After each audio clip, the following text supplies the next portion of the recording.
Okay, let's dive in. Everyone hears learn AI, but that's pretty vague advice, isn't it? It really is. Almost unhelpful sometimes. So today, we want to get specific. Mhm. We're looking at this paradox in the AI job market.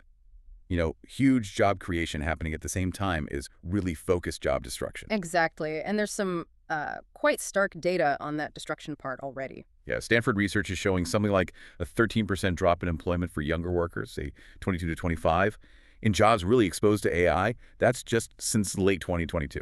That's right. The traditional entry-level path seems to be, well, eroding quickly. But then you have these massive optimistic numbers flying around, too. Right, that's the paradox. The World Economic Forum, they're projecting 170 million new jobs driven by AI by 2030. Huge number. Wow, 170 million. But, and this is the crucial bit, they also forecast 92 million jobs being destroyed in that same time frame. Okay, so doing the math, that's still a net gain, right? About 78 million. Yeah, a net gain of 78 million. On paper, it sounds positive. But I wonder, are those new specialized jobs really replacing the kind of jobs being lost? The accessible ones? That's the million-dollar question, isn't it? It feels like we're swapping entry points for these more complex, high-skill or strategic roles. Which means if you're looking for a job, your whole approach has to change Like, completely. totally. It demands specificity. Asking how do I break into AI is kind of like asking how do I break into food. It's just too big. Ah, yeah, good analogy. Are you talking chef, farmer, food critic, logistics? Exactly. In AI, you've got, say, an AI research scientist needs a PhD,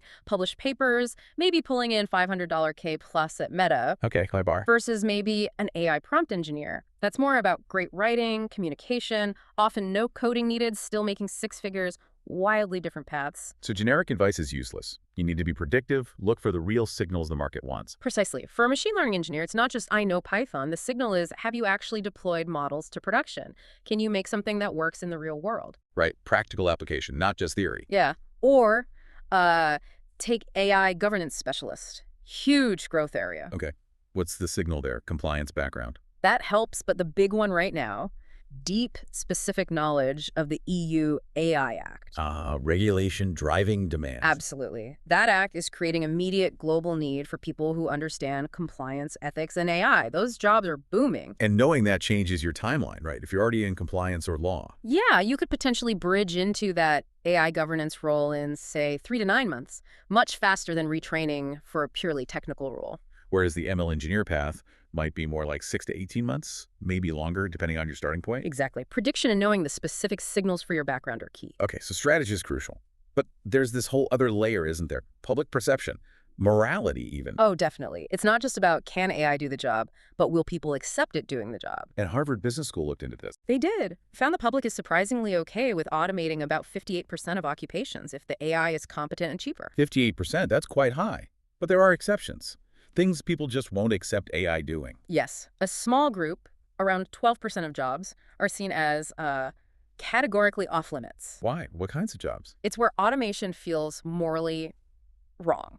Think caregiving, therapy, spiritual leadership, roles requiring deep human connection and empathy. Interesting. Because often the workers in those fields actually want AI help. Yeah. Right.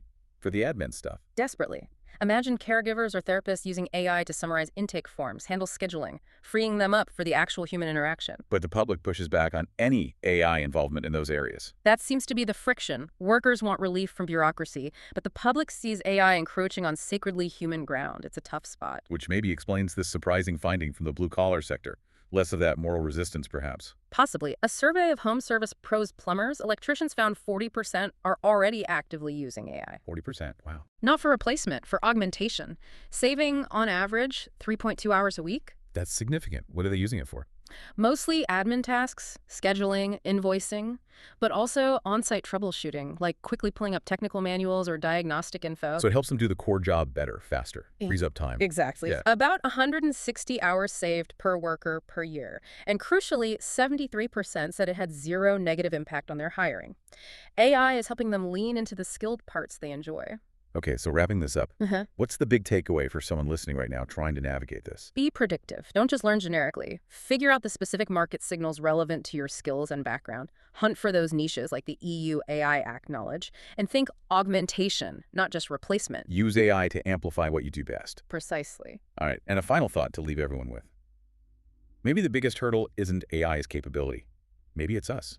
Will we, as a society, allow automation in roles we deem uniquely human, even if it helps the humans doing those incredibly tough jobs? Something to think about.